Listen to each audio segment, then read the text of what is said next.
What is up, y'all? It is Grant with another episode of the Groovy Files, episode 19. And today I got my main man with me, Donovan. Yo, what's going on? And today we got a good chunk of topics. Number one, we'll be discussing what we think the best Drake album is. Second, the Chicago Underground of the 2010s. And third, the problem with rap media. So the first thing is I want to say there's a lot of debate. It's like a constant talking point, like on Twitter.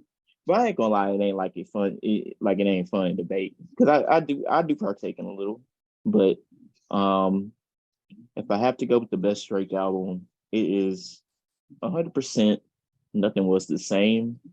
And the reason why I said that is because I feel like that's the most locked into one sound Drake has been, and then also adding on to that, it kind of like shows what Drake is at his core, and that's being a rap nerd. I would say Take Care is his classic for sure, but like Drake, Nothing Was the Same is his best album to me. Like it's easily his like, okay, I am a rapper album. Like if you're reading this, it's too late. Is what it was that too. Um, but I gotta go with Nothing Was the Same. And like I don't hate other Drake albums like that, but like they just kind of the best of everything album he tries to do all the time. I just don't really like it. But I do feel like More Life, he executed it well. And kind of everything else, it's just kind of like, hey, I'll take this, I'll leave this, and then that's just how I viewed Drake albums up until this year, not this year, but last year, where he dropped Honestly Nevermind and Her Loss. And I was kind of like, okay, I don't necessarily like these albums, but like I can respect that he kind of locked into one type of lane or like one type of sound. Like I would rather have that than he trying to give us like, oh, here's a little bit of this, a little bit of that, a little bit of this, and then like these buffet like albums, and then just instead of just locking to one sound. For me, I feel like his best album is If You're Reading This Is Too Late. Um, I just everything surrounding it, and the fact that he kind of just dropped it to get out of a contract makes it even crazier.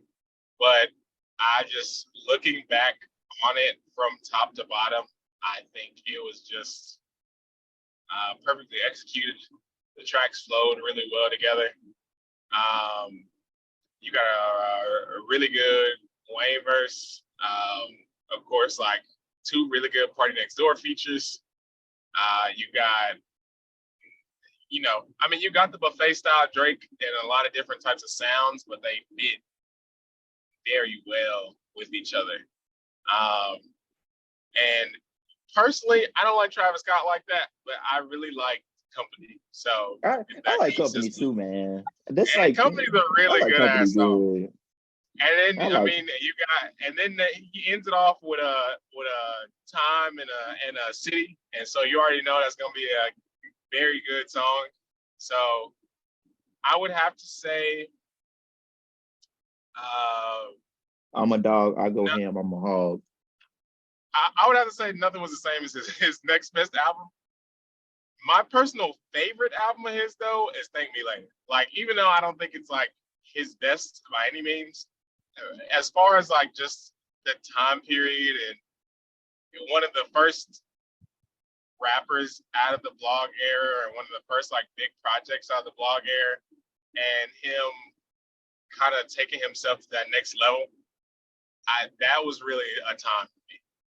Everything from Fireworks to Karaoke and The Resistance, and then like Thank me later is like Light Up with Jay-Z was like just hearing that for the first time, that was really crazy to me. Thank Me Later is such a like a how do I put this? It's such a it's such a guilty pleasure ass album. Like it get a lot of bad rep on Twitter, but like I ain't gonna lie, I'll be listening to Fancy Bro. I fucking love that song. That Dainty shit is a good. good ass That's song. that's a good ass song, and it's like it's good, but also it ain't like um it's good, but it ain't like Drake. Uh, I don't want to say like pandering, but like it's a pro it's a kind of a it's a slightly pro it's a pro women song that don't sound like you preaching.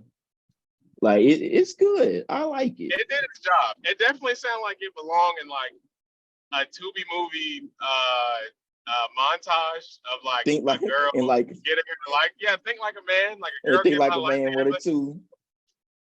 But it's so good. That's a good ass song, bro. Everyone did their job on that song. And then over like went platinum and like basketball layup lines. That Not and 2K. that shit was annoying as fuck on 2K. But like maybe later it's kind of like I say it's like respectable more than it is like likable. Like it's like okay, I can see why Drake kind of put this out, but like because like after So Far Gone, and then wasn't that the time? Wasn't the Thank Me Later era like when he dropped 9 a.m. in Dallas? Or was that before He dropped what song? 9 a.m. in Dallas?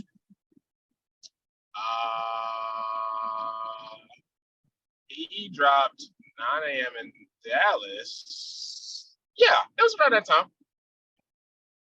So like I think that was a good way to kind of like come full fledged on the mainstream scene. So like I can't really be mad at it.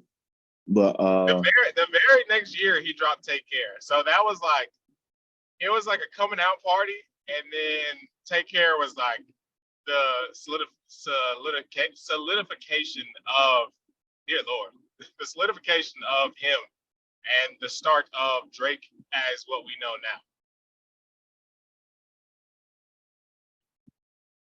man, Drake funny. Like Drake is such a funny nigga because like the way he the way he used to like the way he used to like the way he raps and like the way like he kind of I guess pushes himself in media or something like that. But like I feel like this you could say that about a lot of rappers though, but like Drake, that shit funny. Like you could always tell that nigga was on Degrassi. Not in like in a bad way, but he kind of like hella cheerful a lot of times. And I really like I really fuck with it. Like especially when like artists like because you know some rappers be like hella hard in their interviews and all that type of shit. Like I like a charismatic person. Like it makes me fuck with them. But I definitely slandered Drake for being corny at times and like the public perception and all this other stuff that he tries to convey. Um, but I will say when he does interviews and he's just kind of like chilling, he does seem like a likable individual. it's just He just comes sometimes off as a regular sassy mixed man. he be sassy, but like I'll rock with it type of sassy. Not like sassy like, oh my gosh, this nigga you shut the fuck up. But other than that, like I ain't gonna dip too much into the Drake stuff, but Donovan's pick was if you're reading this, my pick was nothing was the same. So we gonna move on to the next topic, and that is I'm gonna go out of order a little bit because I did want to touch on this kind of first. The problem with rap media. I always say the problem with rap media is more so like the first take as dialogue that kind of just kind of overcharge or just talking to artists about anything that has nothing to do with music.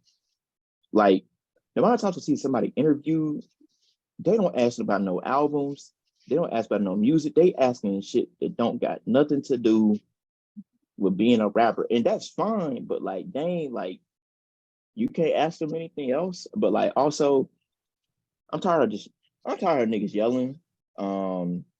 This niggas just yelling like across the fucking the screen and shit and just shouting narratives. Like it's some podcasts out there that do this, and I ain't really like shade to them. And like because a lot of people do it at first, but some people grow out of it.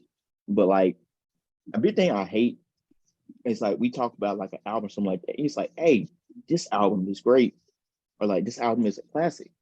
And then we ask like, and then like when people say state the reasoning on why something is a classic, it's just a bunch of narratives. Like it's like, oh, this is a top five track on here, or like this one of his biggest best tracks, or like this one of his worst tracks, something like that. Like, okay, but like why is it his worst track? Why is it his best? Why are you it's just lack of I'm not saying you have to like break everything down to a science. It's like it's just a lack of justification. And like I always talk about the time all the time how like the parallels between basketball media and rap media are like the same. Like there's not like I'll use this analogy, but like there's not a lot of X's and O's talk, I guess. Like for instance, um if let's say Devin Booker, if somebody saying, oh, Devin Booker is a top 10 player, or like, why is Devin Booker good at basketball? Um, just state like, oh, he's a good shooter. Like he can like he has bounce off the dribble, he can create his own shot, he has great playmaking ability and he can see the floor well and all that type of stuff. Instead, it's like, oh, well, so and so like, oh, he's better than so and so and so and so, or he's it's just like it's too rooted in comparison. And like I really hate it's too rooted in comparisons and narratives. And like I feel like that's what's killing journalism in a sense. Like and then like but thing is like the thing I hate the most about it all is that there are so many talented journalists out there that deserve some of these spotlights that these people are kind of just disgracing like the medium with. And I kind of hate it. Like for instance, like I'm gonna shout some out. Um Alphonse, like he's somebody that I look for like writing advice, and like I look at a lot of his work at times whenever I'm writing a review. Caleb, uh he's like really great, and he's really great at explaining his opinions and not in a way that's just rooted in just talking just to talk. I'd say Jay is pretty Jay Trent not even a journalist, but like I talk to him he's about all the time. Dre, um, all my mutuals, a lot of my mutuals on Twitter, like just actually like discussing stuff with them is like refreshing. And I just wish like people would just understand like you don't have to yell or just talk in comparisons or hyperbole all the time to get noticed or like get your point across. Like Yeah, it's just frustrating. yeah. I think what it is kind of the fast food aspect that has kind of overcome entertainment. Has worked its way into journalism, and not even just like in media journalism, but in journalism as a whole. So people will spend their times trying to be the most outlandish so they can stand out. And so that's how you get these really unfair comparisons. It's very rare people are going to remember the well thought out, or the average person is not really going to remember the well thought out, like big explanation. But if you say something really crazy about a project or an album or a song, whether it's fair or not, people are like, oh, well, this person said this about this. And people barely fact check as it is. And it's kind of hard for people to form their own opinions about certain things. So I really think it's kind of worked its way into that. So that's why, the worst person, huh? I was gonna say here's another thing. Wait, you can go say your point, but then I'll say my point because because it's like more the end, but like you can go ahead. What I was gonna say is, the worst person just made a great point type of thing. When Nicki Minaj called out Charlamagne and them for having her come on the show and not doing any type of research about any time things she dropped, or like it was just it's very unprofessional. But people see these clips of like Charlamagne and them, and people be like, "Oh, this is funny," so they don't really care. Niggas do not be or talking about no damn music. they don't really do anything, but they're considered media journalists, even though they barely ever do their job when it comes to that. And they're probably the most popular, or he's probably the most popular radio interviewer person for music because of that. And it's just he doesn't really put his effort into actually having great interviews. It just be, how can I make this as absurd as possible so people continue to watch this? All right. And that's just kind of how everyone is following that lead. Honestly, the person that I see that really does some of the best interviews that I never really would have thought is the dude from Hot Ones. Anytime anyone comes on that show, despite how crazy of a concept eating hot wings and answering questions is, he asks good enough questions to make people give in-depth ass answers. When he interviewed Viola Davis, that's like a prime example of how fucking good that shit was. Cause like when he was on the show, like when he asked Viola Davis stuff, he was like, "Hey, so when you go act for this role and stuff like that, how do you prepare?" All this other stuff. And like she was telling stories about like how she did shit, all that type of stuff. And like it was what I want to see. Like for instance, like if somebody coming, if a rapper is coming on the show, I don't want to ask them, if a rapper's coming on the show, I don't want to ask them something that just isn't flat out rap. Like I want to ask like, okay, how do you feel about these projects? How do you feel about getting better as a rapper? Like all this, like just stuff about the actual medium. It's just like, and like you can sprinkle in the other stuff, but like stuff about the actual medium, like I would just like, I feel like it's just really, really lacking. Like for instance, especially like with these guys that like profile rappers on like their big albums and everything like that, like they at least talk about the content. And this is one thing I extremely hate it. I'm gonna go to bat for this person, and I don't want people to take it the wrong way. It's not even rap, kind of ironic, but the bashing that like Chloe Bailey has gone through over like the past 2 or 3 months is like crazy, because it's not even like, a lot of it isn't even rooted in the music, and I really hate it. Like it's not people just critiquing the music. It's like every single piece I've been seeing on her, it's like it's just bashing her character. Like not even her character. It's just like bashing, just making these assumptions about her and all this other type of stuff. And I just kind of like, why are you saying this on an album review? Like I get it if it relates to the actual. It depends. Like if it relates to the if you slide in some news that's like relevant, I get it. But like a lot of it is just like, I don't want to say beating a dead horse, but it's just nasty. Like I don't want to like save that for somewhere else. Like that's all I'm saying. Like if you're gonna be talking about somebody's music, you can slide in some relevant news and things like that. But like stick to the music, and it's like it kind of veers off from critiquing the music into a personal vendetta against the person, and that's what I don't like. Yeah, the thing that gets me about Chloe Bailey, and honestly, I think this is a problem with women in really any industry, is that when women do things that people do not like, and it doesn't even have to be like something that's morally wrong, just something that people don't like, they will hold it against them for forever. It does not have to be anything particularly like this affects you. It don't have to be nothing crazy, but a lot of the times we give these men get passes for doing a lot of worse things, and people would just be like, "Oh, it's crazy." So like you said, like with Chloe Bailey, I mean,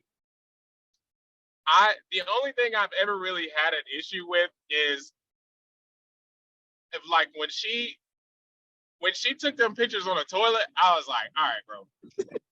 That's when I was like, Okay, I do not like You this at all. you But not for real, bro. I I wouldn't. I wasn't about to attribute that to her character, or I'm not about to be like, yeah, I don't like her because she did this. I could not like this action, but I'm not about it's to attribute this to a character. it's But you started seeing dissertations on, yeah, she's trying to appeal to an audience that's not her, and she's not a good girl, and all this other stuff, and she's trying to be a hoe now, and she's just not that, and it's like y'all don't know her at all. that's my thing. Like I just hate how every single microism or every single small thing somebody does, or every single thing in general that somebody does, it ends up into this super long ass talking point, especially with things that don't warrant that. Like if somebody gets some fucked up shit, that's different. But like I don't think like people like I don't think people understand like yeah, if you have a dumb opinion on something, I'm gonna say this: if you have a dumb opinion on something, it shouldn't be held against you for life. I'm sorry, like I don't believe that. Like it depends on the most like there's some special cases, but like people have the social media has just like magnified artist mistakes and things like that, and it's just like when people talk about like not worshiping artists, it kind of goes both ways in the sense that hey, at the end of the day you need to understand that these people are human and like all celebrities. I'll say this, like I'll even go to bed. I don't think all celebrities are like assholes. I think some celebrities could end up being pretty cool. It's just like at the end of the day, you don't know these people, and at the end of the day, you have to take into account that a lot of these people are just human. With that being said, that's not me excusing bullshit or things like that, but like don't critique somebody on something that you wouldn't critique yourself for. And that's my big thing. Like people calling out people dumb opinions when in reality I don't seen them people have the same exact dumb opinions before. It's just a difference between the platform. And you need to blame that on the people that are putting that out on said platform and things like that. I just don't think it's fair. Like straight up. But Yeah, it all it's depends. It all depends though. Like it all depends on the level of bad opinion. it definitely depends, but it is always interesting to see what type of things people will hold against you and what type of things people will let slide. Like with NBA YoungBoy, for example. I mean, there's a video of him physically assaulting uh, his girl in the elevator, or like getting out of the elevator, if I'm not mistaken.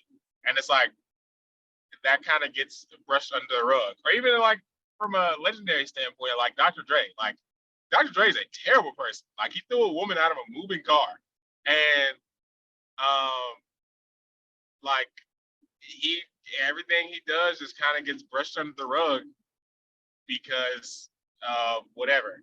And so you have, and then all this. Oh dear God, all the stuff Kodak has done.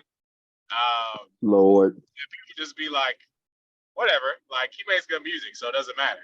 But then you got people like Meg, where they didn't like how she did whatever, or people felt like Meg was a hoe, so they were like, yeah, I she did she's a hoe, so she this such and such problem this didn't happen, and it's really crazy to see what type of things will get used against you and what won't. like it just kind of it's just very the internet is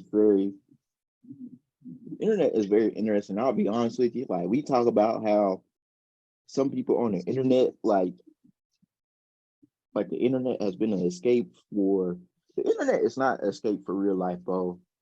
It feel like the opposite, honestly. Real shit. Cause like I should not be open to so many people's ignorant ass opinions every fucking day. And it's crazy. I'm not talking about just like simple shit like music and sports. Like I respect people who stay in their lane. Um, but like people feel like they need to chime in with they red pill ass takes on shit. It's just dumb. Like I don't think people understand. And like, for instance, somebody called this shit out. The whole academics thing going to a right wing audience and like a right wing platform or some shit like that, and how it's so fucking dangerous. And like somebody kind of called out the play, and I was like, okay, I agree with that.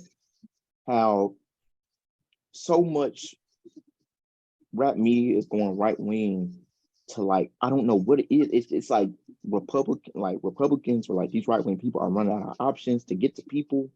And it's just like grifting is way too easy because it's the number one. It is the number one way to. I just want to say it's a guaranteed audience, but it's not. It all depends on how big or small it is. But it's like a guaranteed audience, and I hate it. Like I just hate it. Like it doesn't.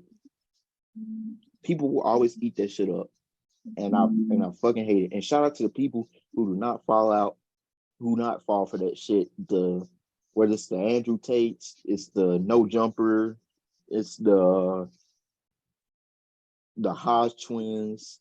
Hell, Shit, I even damn, even drink champs now.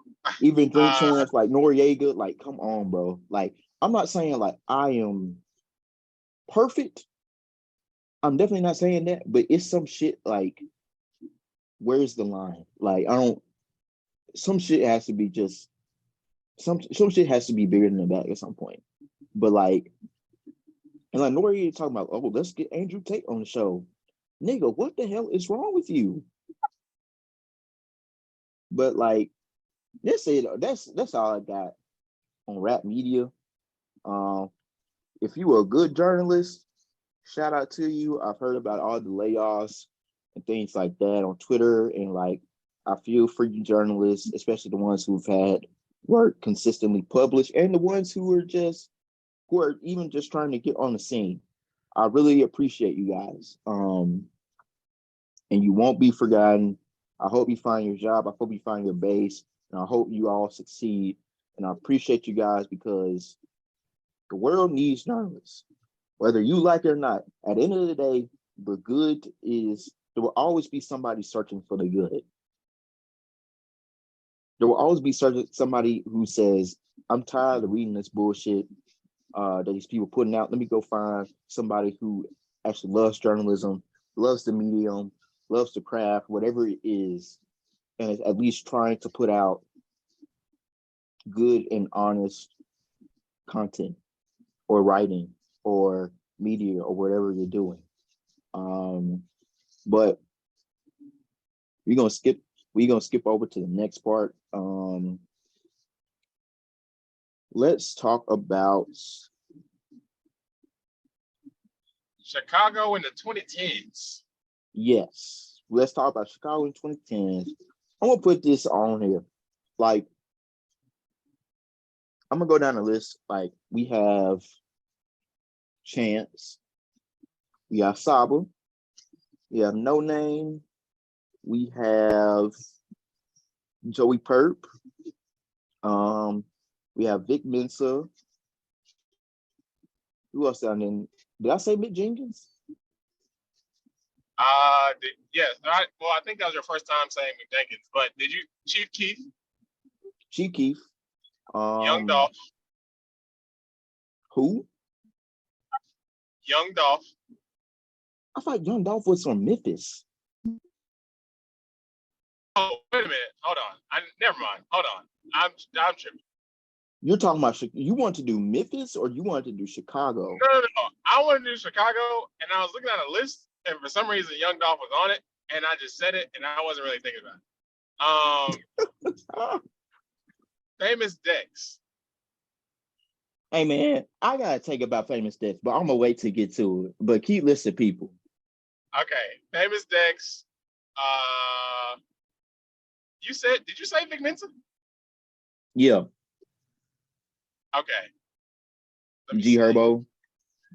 G Herbo definitely. Lil Durk. Yeah. Dim Dot. Lil Bibby. Yeah.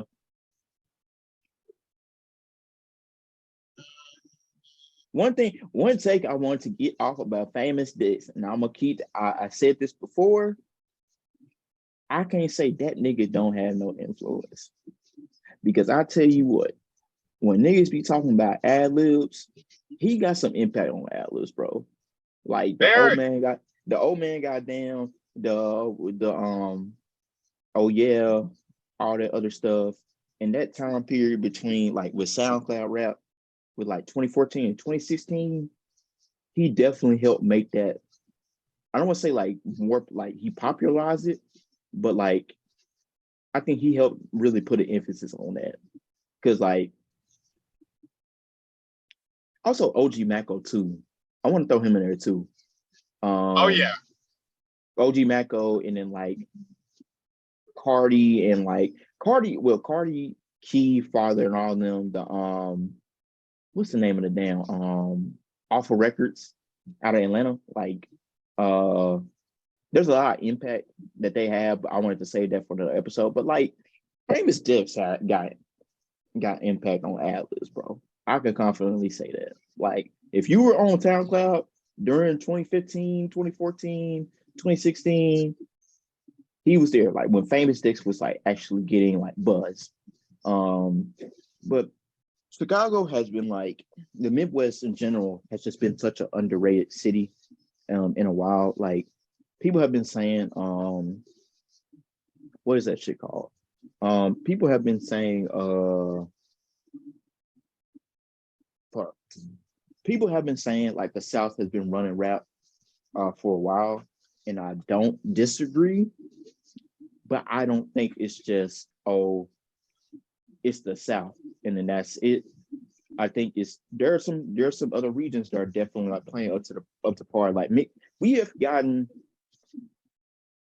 several classic tapes out of or projects out of the Chicago camp. Like I would say they do go down in history like The Waters, Finally Rich, Free Crack by Little Bibby, Welcome to Phaso Land, um, uh, Telephone, um, Care for Me, all of these. Like people gonna put some respect on Chicago, bro. And we are talking about like these are like extremely talented songwriters we're talking about. Like that's one thing I want to reiterate. Like say Saba is like one of the I've never seen. There's not too many rappers that can capture the nuances of life like Saba. Um, there's not too many rappers that can be like talk about, I guess, have a like kind of like more of a political stance, but it come off a completely different way, non-preachy and things like that, and no name, but also still flexing her like skills as a rapper. Uh Mick Jenkins with The Waters, he kind of tied together the concept of water being like the essential component of life and um sold that through his entire album.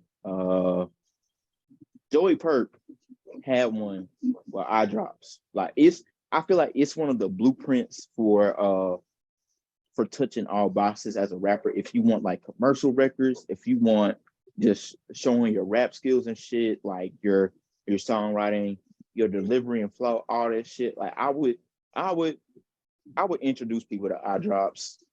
Uh what else? I mean Orange Soda, not Orange Soda, but Internet Tape with Vic Mensa, and then of course Acid Rap.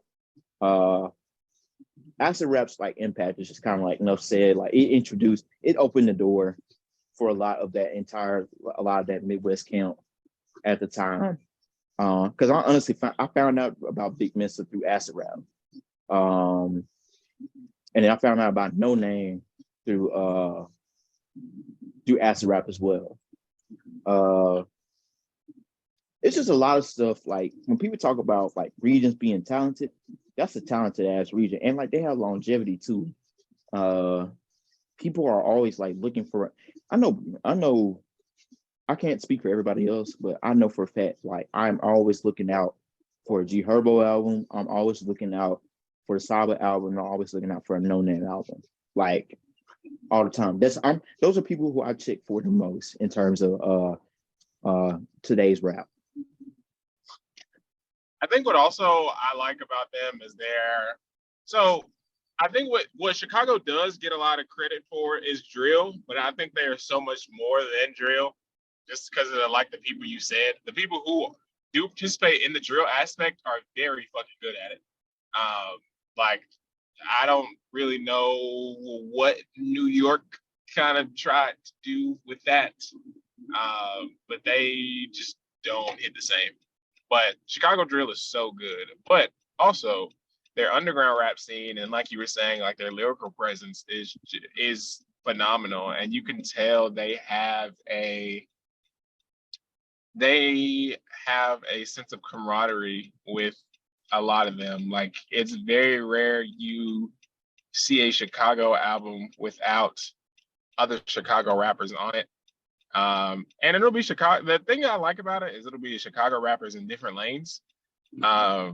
Like the last Saba album had G Herbo on it. And I don't know if that's something I would have really put together maybe like a year ago or so, or like a couple years ago. But seeing that made me happy because they worked well together. And then even like the Chicago legends will work with these newer or younger artists, like Twista. They had like, and you like Twista will hop on a Chicago artist track. So it's like seeing that. I enjoy that rap scene a lot because of all the things that they brought to the table in so many different ways. That is a very special area. We talk about Atlanta a lot, and because, Atlanta is doing its thing, but Chicago is almost underappreciated in its greatness, and I'm thankful for that region for a lot of things that it brought in the last like decade, especially. Yeah, like I agree, like bro, like we've gotten a lot of. I can confidently say like I'll go down the list. Like I say since 2013, every Chicago. I would say almost every year since 2013, every a lot of Chicago artists in that conversation put out something that was project of the year worthy, or like at least close to it. I can certainly agree with that. I feel like for the last like decade or so, a Chicago artist is definitely up there as far as who I would consider album of the year. Yeah, whether at least in the conversation, or No Name, or like or G Herbo. Like it's always people. Mick Jenkins, Chief Keef. It's always somebody who's like, okay, I can see this. This is really good. I see where you're going with this. This is definitely one of my favorite things. Like Mick Jenkins had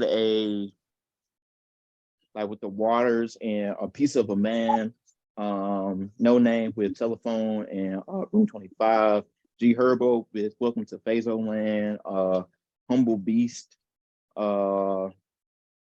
and I would say PTSD too, and Ballin' Like I'm Kobe, Free Crack by Little Bibby, Care for Me and Bucket List Project, Eye Drops with Joey Pert, Internet Tape with Vic Mensa. But yeah, like we don't give like, I ain't gonna say like people go overboard with getting the South Day credit, because they're doing their thing. And of course, like it's not wild to say they're one of the more dominant regions of rap right now, or just like over the past couple of years. But like, I don't think it's necessarily as lopsided as people like to let on, and things of that nature. So yeah. It's an underappreciated city. It's an underappreciated area, but we are here to give them the props that they certainly deserve. So shout out to Chicago, as always. One of my favorite cities I've ever been to. Someplace that I'm dying to go back to. The culture there is undeniable. The presence there is undeniable. And it's amazing, truly. Yeah, I agree, man. Like, that's one place I want to visit soon, one day. But that is it for the this episode. We're trying to get you more episodes more often, preferably every week. Um, and then yeah, that's pretty much it. It's like if there's a topic that you want us to talk about, there's a debate that you want us to talk about, let us know. You can tag any one of us on Twitter, uh, and then we can go from there. But other than that, y'all stay easy. We out. Y'all be blessed. Hold on, I gotta unrecord.